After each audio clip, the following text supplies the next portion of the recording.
Julle weet dat vandag is in die kalender,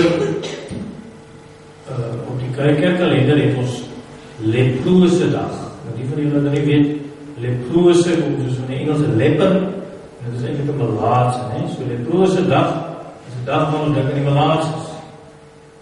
Nou, malaatsheid is natuurlik 'n soort velsiekte wat jy kry en baie aansteeklik.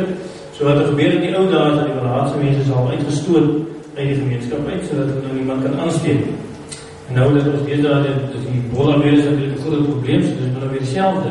Die mense moet gekwarantyne word, moet afgeskei word, moet weggehou word, dan aansteek hulle die ander mense aan en dan kan jy nou dood gaan laat.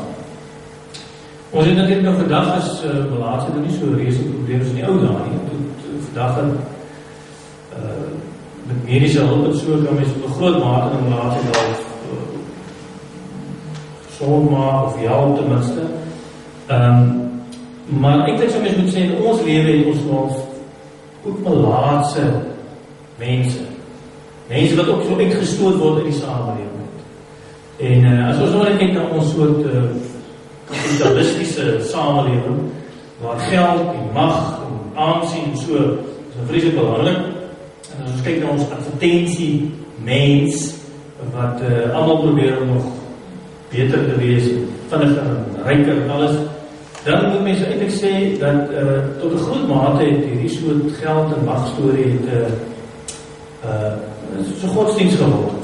Man kan sê die mol is soos 'n kapitalistiese tempel, soos die nuwe kerk is die mol en die enigste sonde wat jy kan hê is om arm te wees. Dan jy niks koop in die mol. Dan is die mol useless, né? So mense kan sê tot 'n groot mate is ons lewe oop met geld en mag en so.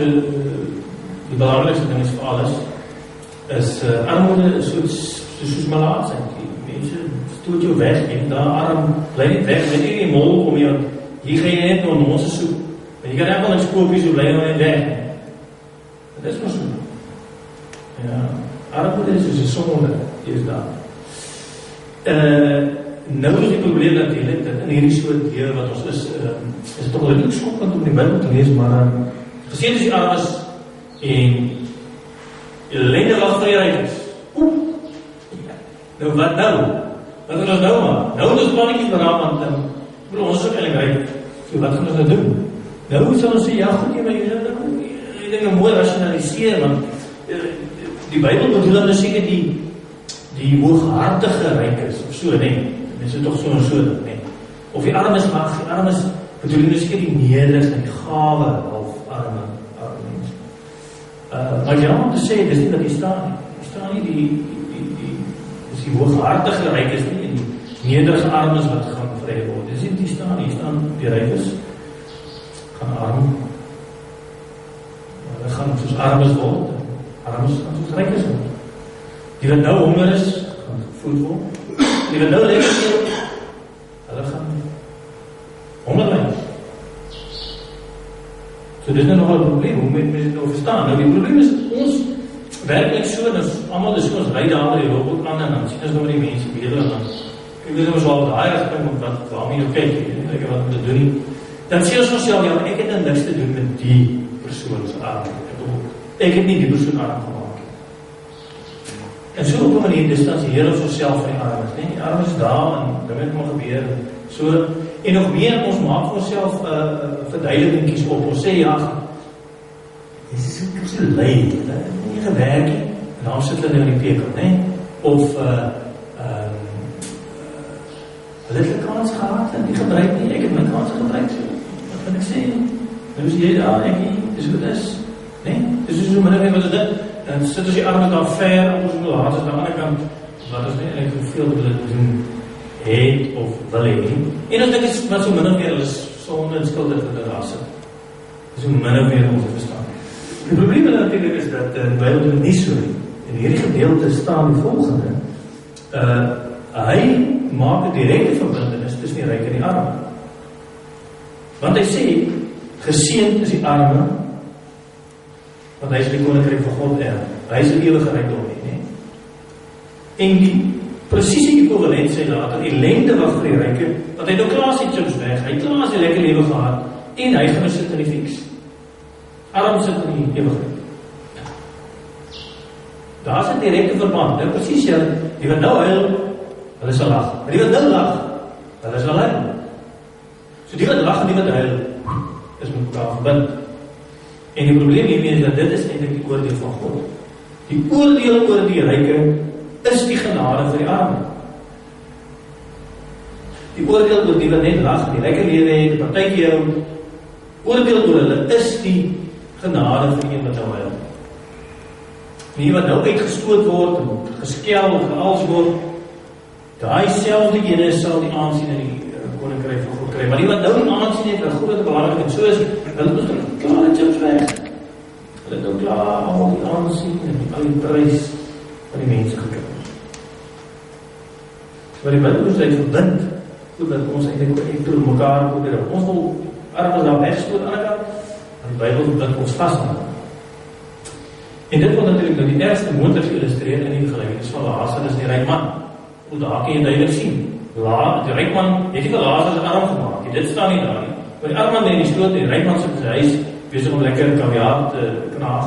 En maar Lazarus lê nie so nie. En dan sê God, maar wat gaan gebeur in die laaste oordeel? As God kom, wat gaan gebeur? God gaan daai ryk om dat hy so ryk. Daar sit in die ewige armoede in die hel. En hierdie arme wat die stoot gelê, kry ewige rykdom in die hemel van God.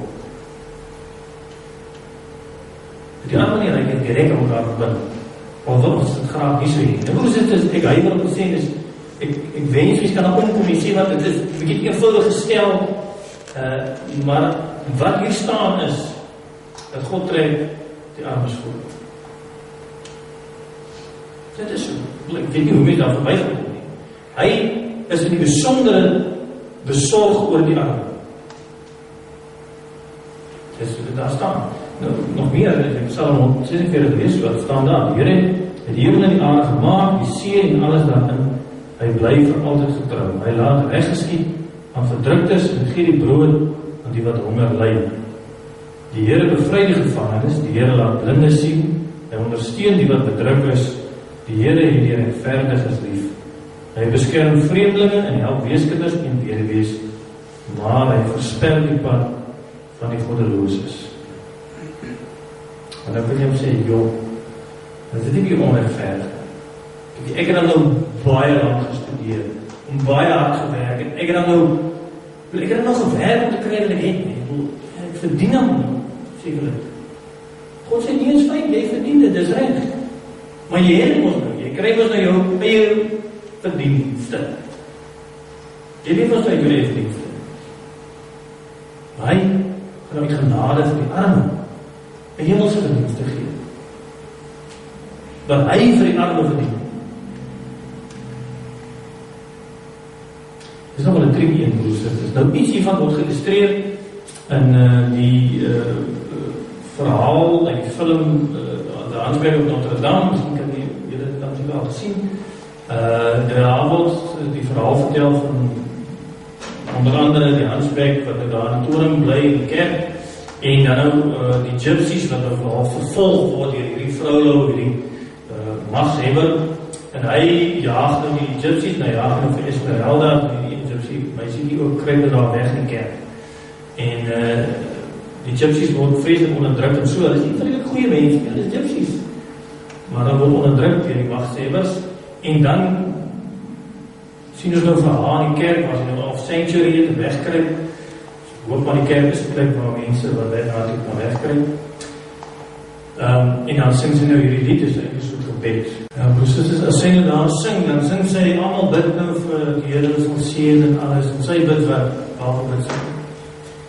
Sy is seker dan sy is oké, sy is reg gekom. Maar die Here moet hulle help.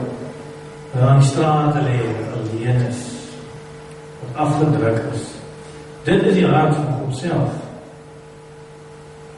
Nou broers, die probleem daarmee is natuurlijk, as ons lees wat hier staan, beteken dit eintlik 'n oordeel oor ons wat ryk is. En dat in daai oordeel is daar verlossing vir die armes.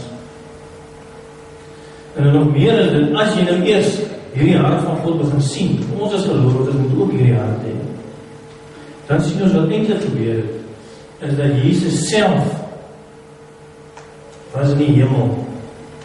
Hy kon elke dag braai. Hy het big screen TV's gehad. 20 karre in die garage.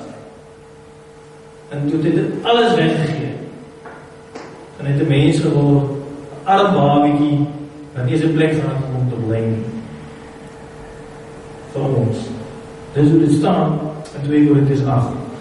Want julle ken die genade van ons Here Jesus Christus, dat hy, alhoewel hy ryk was, terwille van julle arm geword het, sodat julle deur sy armoede ryk kan word. En nog meer, hy het nie net arm geword nie, hy is uitgewerk, hy is uitgestoot uit die samelewing. Eintlik sê dit, die knegt van die Here toe hy daar die kruis is, het allemaal die gesigte weggedraai van hom af. Anders is ons gesig wegdraai van die vroukie by die verkeerslig. Broers, dit is ons roeping as gelowiges, is om hierdie hart van God te deel. En dis nie 'n eenvoudige taak nie, want daar is 'n prys te betaal. En dit kan ons nou sien in 'n volgende insetsel, ook in die verhaal van Hansbeck, waar hierdie kaptein Phoebus, nou, hy is 'n kaptein, hy werk nou vir Vrouwlou, en dan op 'n stadium kom het nou so, dat Vrouwlou nou 'n bietjie,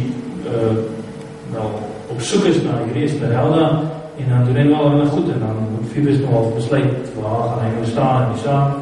Dus jy kan sien dat hy het natuurlijk nou opgekom vir die saak van die armes, die maghebbers, en dan natuurlijk nog 'n prys te betaal. Hy verloor natuurlijk, en hy moet hardloop, en hy self word uitgeworpen. En dit is die werk van Christus. Hy self het uitgeworpen geword, hy self de arme geword, om die armes te kom red, te kom help. En dit is die taak van ons as gelowiges, om hom te volg in hierdie werk wat hy doen. Nou is dit so dat ons mag dalk effens sterk voel en effens ryk voel, en miskien 'n bietjie vererg met hierdie woord in die Bybel. Maar die punt van die saak is hier. Vandag is ons sterk en ryk. En staan ons onder God se oordeel, maar môre is ons arm en swak. Dan is hierdie nuus goeie nuus.